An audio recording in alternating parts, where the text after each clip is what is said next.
All right, number 6, we want to find f of 1. So again, there's two ways you can do this. Now, plugging in 1 is not bad, but you can also do it with synthetic division if you want. And I say f of 1, f of negative 1. All right, so I'm going to go ahead and plug it in because negative 1 is a really small number to deal with. Minus negative 1. So you plug in a negative 1 everywhere you have an x. Negative 1 squared is positive 1 times 3 will give you 3. Negative times a negative is a positive. So you have 3 plus 1, which gives you 4.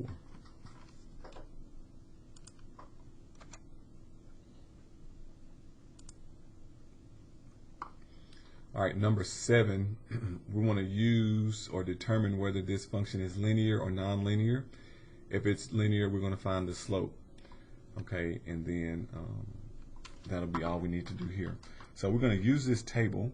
I'm going to just copy this table down. And then we have negative 1, 0, 1, 2, 3, and then we have 4, 2, 0, negative 2, negative 4. So the way you find slope is the change in y over the change in x. And so we're going to be measuring the change in y and the change in x all the way down. So in the x column, going from negative 1 to 0, this was an increase of 1. It went up positive 1. And then from 0 to 1 was a positive 1. And from 1 to 2 was a positive 1. And from 2 to 3, positive 1. So the change between these is constant, 1 all the way down. And so we want to see the same thing over here.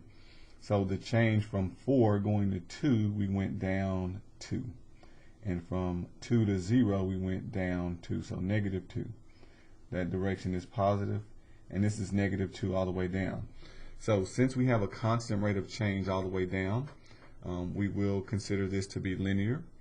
And the way we find the slope is we look at the change. So if you take any, compare these two and these two, the change was negative 2 over 1.